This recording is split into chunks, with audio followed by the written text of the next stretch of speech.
Hello, everyone. The purpose of this relatively brief video is to provide some guidance for the next major course assignment.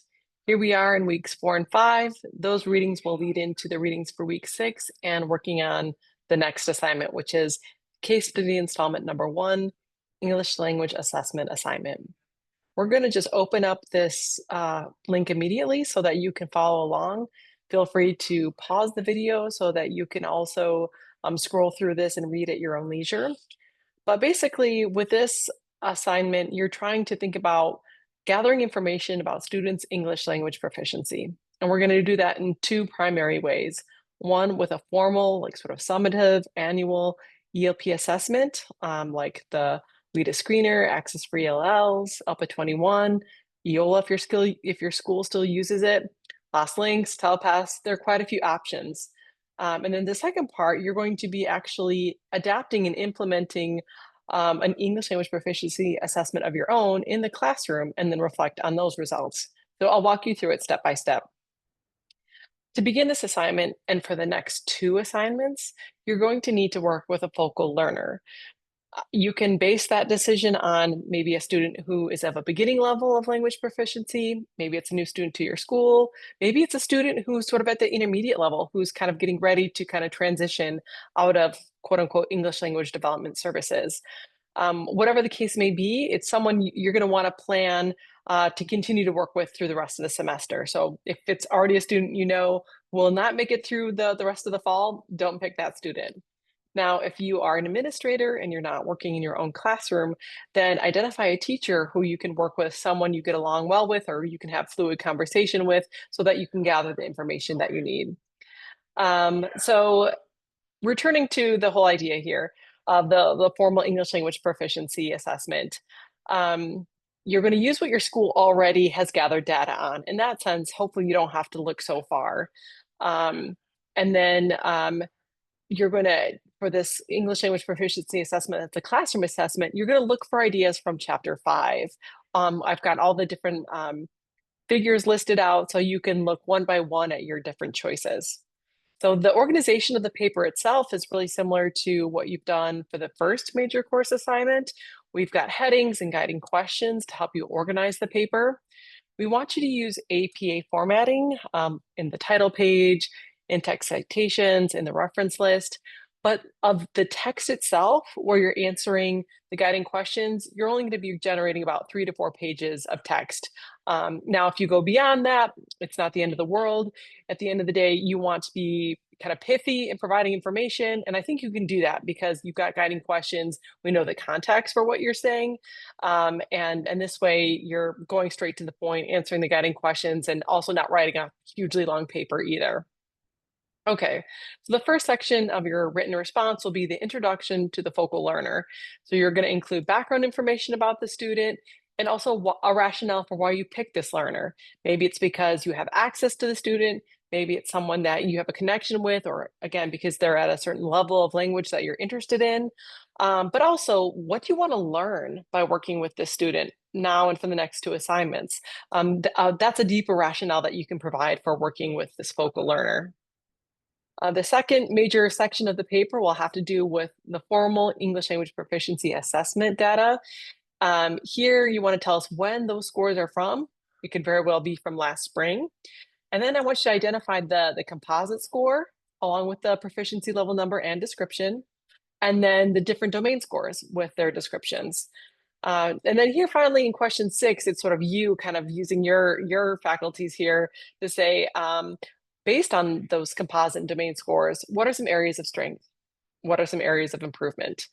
And as I sort of mentioned before, perhaps if you are working with a student who maybe came from another school, or you just aren't using a formal English language proficiency assessment at your school at this time, then gather information about that student's English language abilities from a previous teacher.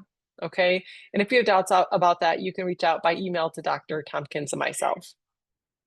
Then the third major part of the paper will be the informal English language proficiency assessment data section.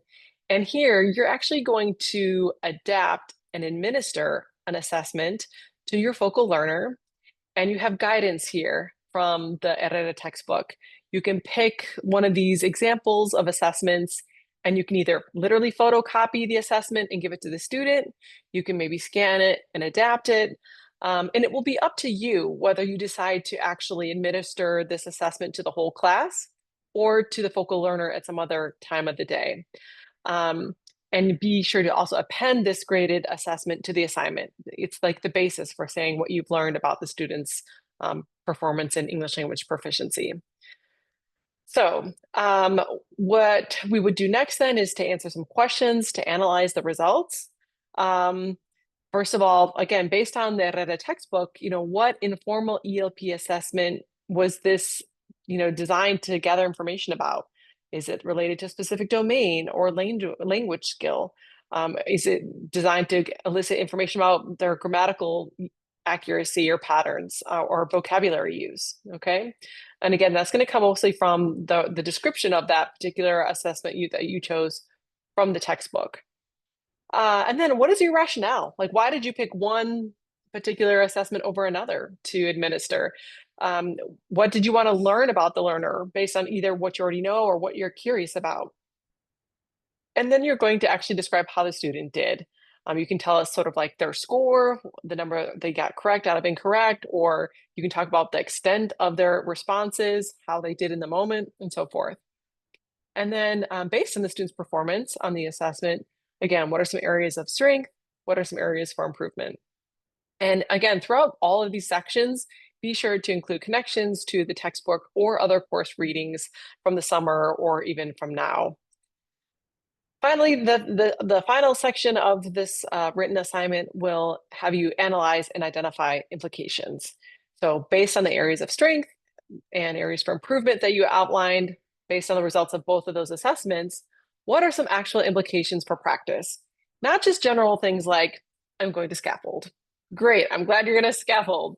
But you can be specific in terms of like the teaching strategies, classroom activities, maybe certain routines you're going to build into your day, or also link it to what's upcoming, contextualize what those implications and teaching strategies would be for the next days or weeks or months. And then finally, what have you learned about the focal learner's English language proficiency through the formal assessment that you wouldn't have learned if you'd only had access to the student's formal sort of standardized English language proficiency assessment information? Okay, so you can see how there's this progression of questions. And then we're going to switch over to this document to discuss the rubric. And with the rubric, I'll just note that because these are standards-based rubrics, there are multiple elements to address within a single descriptor. So because our standards are linked to, let's say, foundational knowledge about English language proficiency and applying those results to interpreting, assessment scores, then you're going to actually need to show that what the score is, interpret it, and then also say what it means for instruction. So that whole sequencing is sort of within one descriptor. And so to get the full credit, you need to do each one of those things to an exemplary level. So it's sort of like that's what we're doing for the first part of the paper with the formal ELP assessment data. And then again, with the informal ELP assessment data. Again, you're talking about the assessment, how it was designed, what it was designed to elicit, what the student scores were, interpreting the results, and then identifying implications for practice. And so if you do well identifying the rationale for the design of the assessment, great. If you do well identifying how the student did in the areas for improvement and for success, great. But perhaps if your implications for instruction are not very specific, then it's going to be somewhere in the point range. It won't be quite as high as 6. It's going to be less than that. You see what I mean? So that's just sort of a heads up on how those rubrics work. And then, of course, we'll be paying attention to the writing and APA formatting, because that'll just be something built into all of our assignments. And it's something that you're going to really walk out of this program quite good at. So now I'm going to just shift gears to a different document, and this is a sample of student work. It's based on a submission I've received once for a similar assignment, it's not exactly the same as this assignment. And it's also not a perfect sample of student work either. I think in the last video I shared that there's something to be learned from nearly every range of excellence, I suppose, in terms of like you getting familiar with the assignment expectations. We certainly don't think of these student samples as like the ceiling on your excellence or to limit your creativity and so forth. But what we do want you to have a clear idea of what is expected. So I try to adapt this and make it specific to this assignment and what we're going for with APA. So here we've got the title page. I think the majority of students for the last assignment did this well. All the elements here are what's supposed to be included. And then in the bulk of the paper itself, we're going to be using the bold, left, justified headings, and then using the numbers just to show what guiding question you're responding to. So here we have the description of the focal learner, and it's talking about the student's sort of background in terms of, grade, age, country of reference, home language, maybe how long she's been in the US. I encourage people to identify an actual pseudonym for the student. Don't just call them maybe by their first initial. I feel like a pseudonym is a little bit more personal and more humanizing than just like a number or a letter. So I'll just say that on the front end. You can also mention things that what you've noticed in terms of the student, where they seem to be engaged in the classroom and maybe areas that the student may be a little bit less engaged. So you can think about the academics and also behavior in terms of the background information. Here with question 2, a statement about the rationale, why this person was picked, and then also what was hoped to be learned. So in that sense, this is on point. Then we have the next section, which has to do with the formal English language proficiency assessment data. And this particular teacher at her school was using the Access for ELLs. So that's what this assessment data reflects. So the composite score was a level 1, and then there's some description there. And then we've got the breakout by domain and with the number and the descriptor. Again, this person, kind of wrote it more of a bullet point format. You can use continuous text and kind of elaborate a little bit. There's a lot of empty space here between the lines. So you can make choices about how you want to organize that. But even for our purposes now of walking through this example, I feel like, this sort of list seems fine. And then here we have areas of strength and areas for improvement based on these formal Access for ELL assessment data.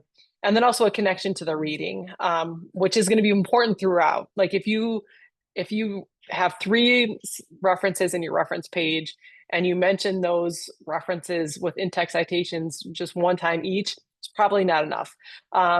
You can use the same source, like in this case, Herrera et al., multiple times because you're drawing on it to perhaps say something about what you've learned about assessment. Maybe you're drawing on it because you're trying to justify like what exactly figure or example of classroom assessment you used for this assignment and so forth. So that's just some guidance there in terms of like have multiple sources that you're using in your reference list and also multiple in-text citations. All right, and then we have this section on the informal ELP assessment data. Here, it's very clear, right, what specific example was used and adapted from the textbook. This person even included the page number. And if you're pausing the video and you're kind of reading through this, you're going to see that this particular teacher, because the student was a newcomer and at a level 1 English language proficiency, the teacher wanted to use like a checklist that would actually assess the student's English and Spanish language abilities. And that was to have a kind of more robust portrait of the student's communicative foundation. So in that sense, again, we're making connections to the literature, we're providing rationales, and it's clear what assignment you actually implemented. So here we've got a little bit about what you were hoping to learn by actually implementing this particular assessment. And then you're talking about the assessment itself, what the results were. Areas of strength and areas for improving are also listed. And then here's the analysis and implications that cuts across the 2 sets of assessment data, the formal and the classroom, or formal and informal. And here we see what is learned about the students' language abilities by looking at this two set of data. There's connections to the literature here. And then what the teacher learned by looking at multiple sources of information on the students' language abilities, as opposed to just having like, that formal, once a year kind of assessment data. All right. So here's the reference list. Again, left justified, not bold is the word references. I made comments on that. Probably seemed a little nitpicky, but again, we're doing this again, so why not just know exactly what is the format here? And then it's double space. And the second line or the subsequent line after the first line of every reference is indented, and book titles are lowercase. But journal articles have the journal name in uppercase, but the name of the article in lowercase. And again, if that was too quick to catch, just go back to the assignment instructions for the first major course assignment, and we've got some resources linked there. And finally, we've got the appendix here, where this is the prompt that the teacher used to elicit the students. We've got the student's response to the written portion, just a photo, and then a translation. And then we've got the actual checklist that came from the textbook. And so this clearly the teacher here just reproduced it, but it's kind of quick. So it didn't seem too arduous, but you can see kind of what the results were based on what's checked off and so forth. So that for us is important to kind of go back to how you interpreted what the assessment says, and then everything else is built on that, all your takeaways for the improvements and areas of strength, and then implications for practice. So I hope that was helpful. I didn't want the video to be too long. It's a lot of information, but take your time looking through the assignment instructions. Remember, this student sample is not to be followed like the letter of the law. I think there's still some things that can be improved about this student sample. It only makes connections to 3 sources. Probably other references added to the references list would have been beneficial, as well as a couple more connections through in-text citations. But overall, there's some great takeaways about like what this person learned by actually looking at 2 different sets of assessment data.